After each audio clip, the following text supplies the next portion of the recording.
Hey scholars, Miss McGinley here. Today's lesson is going to be all about the woodwind family. So we've talked about the percussion family in music class. We've also talked about the string family in music class. We even began our exploration of the woodwind family when we did our Peter and the Wolf animal activity at school. So you've already heard some of the really common woodwind instruments.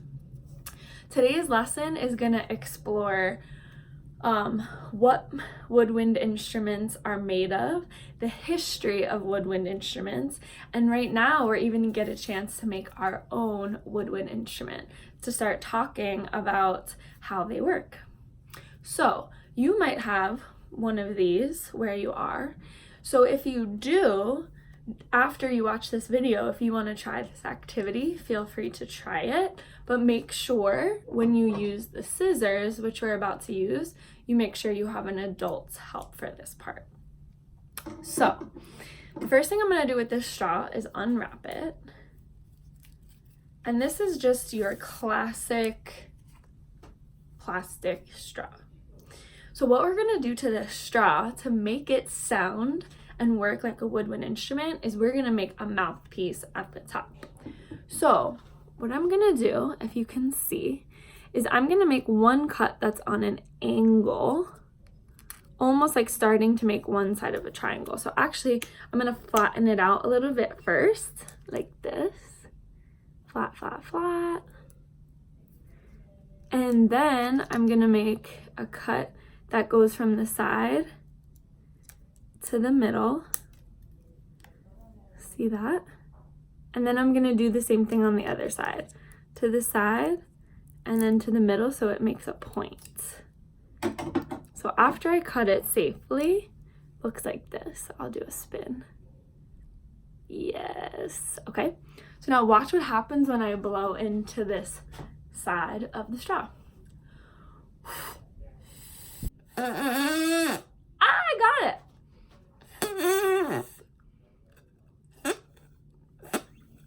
It's harder to do than I thought. So what I'm doing is I'm putting my tongue on the bottom like this. I got it. So now let's see what happens when I shorten the straw. So let's again remember what it sounded like when the straw was its full length.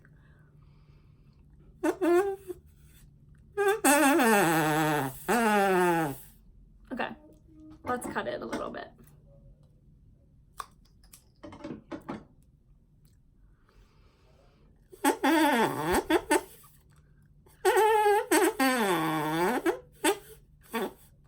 Let's try to cut it again.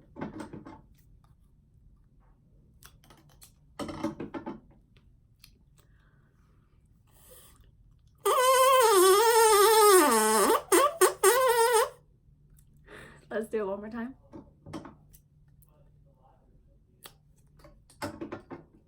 My tongue feels funny.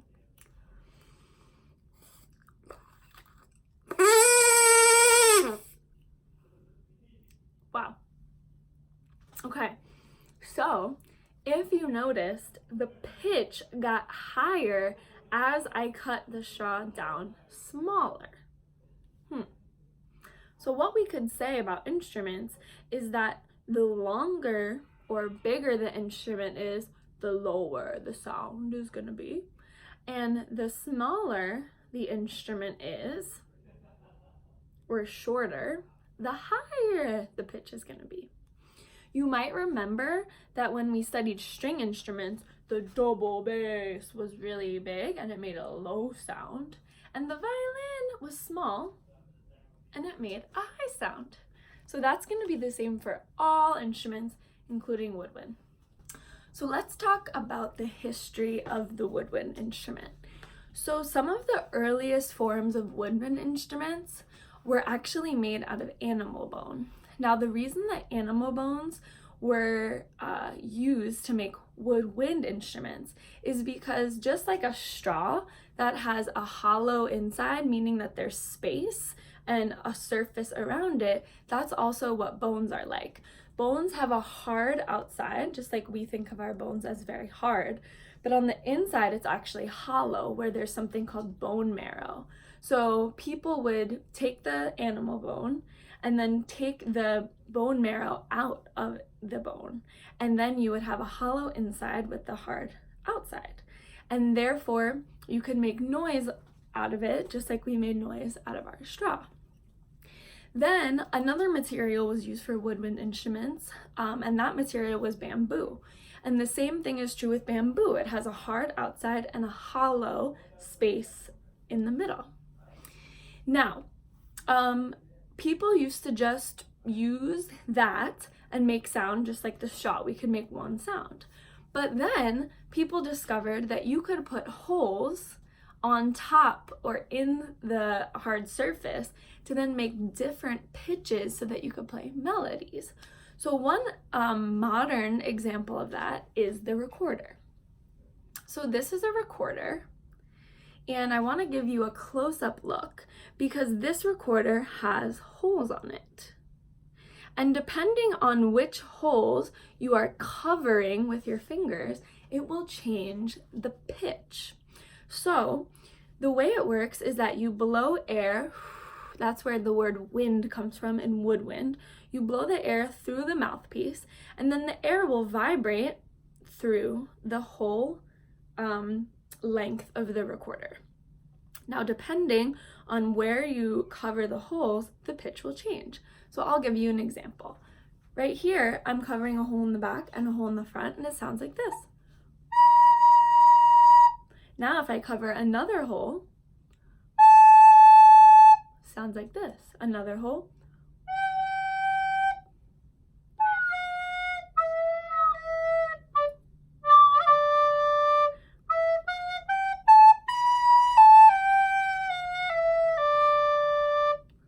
And that's how a recorder works. You might notice that when I have all the fingers down, it means that the air can't escape. So it goes the length of the recorder, and it's a lower sound. But if I play with only one hole and the air can escape more quickly, and really the air only has to travel a shorter distance, it's a high note. So once again, we see that if it has to be long or a larger instrument,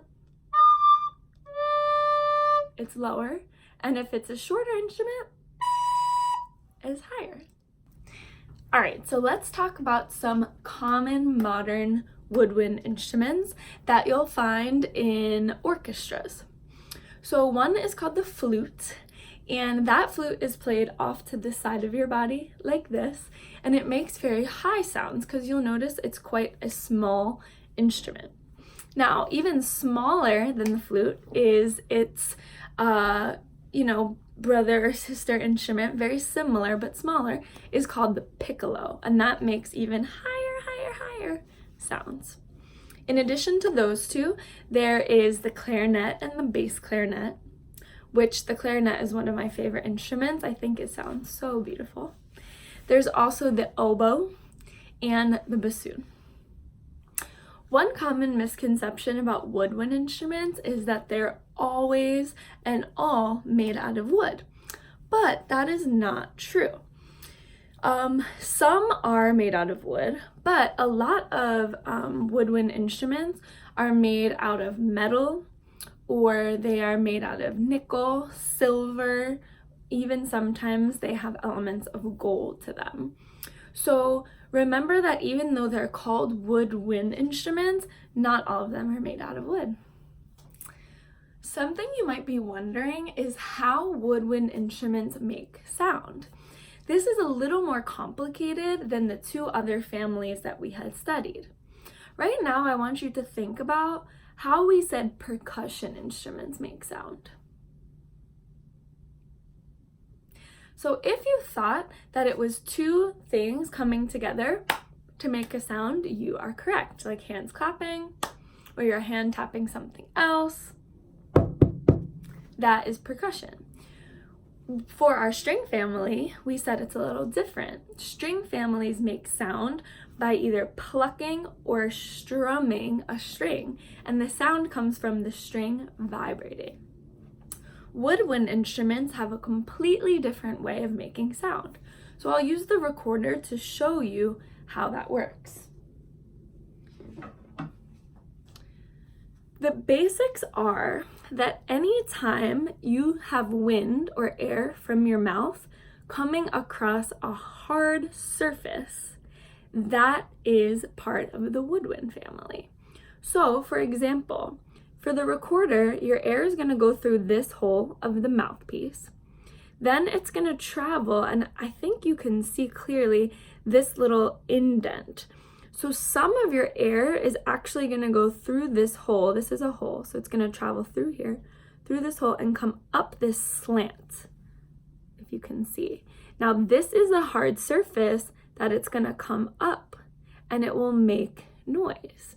So because your air travels across this, some of it goes here and some of it continues through and comes out this part, so this hard surface, that's what makes the sound.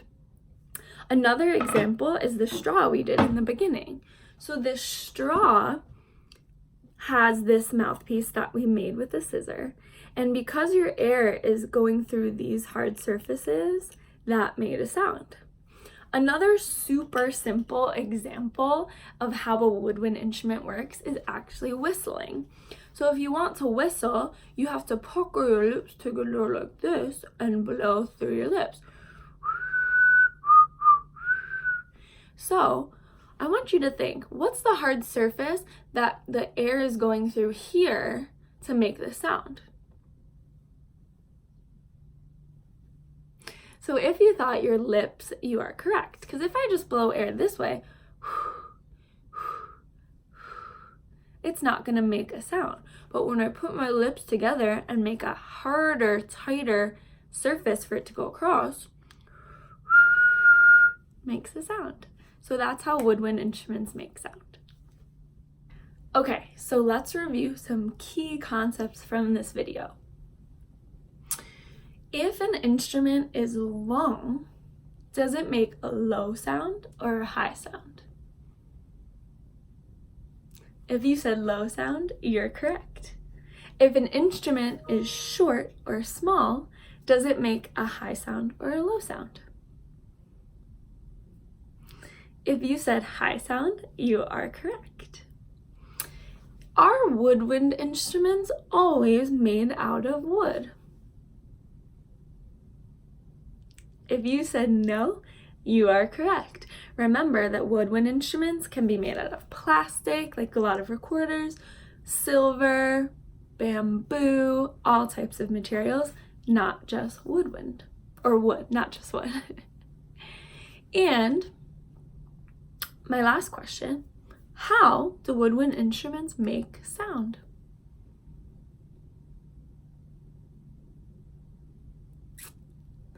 If you said it's air or wind passing over a hard surface, you are correct, just like whistling.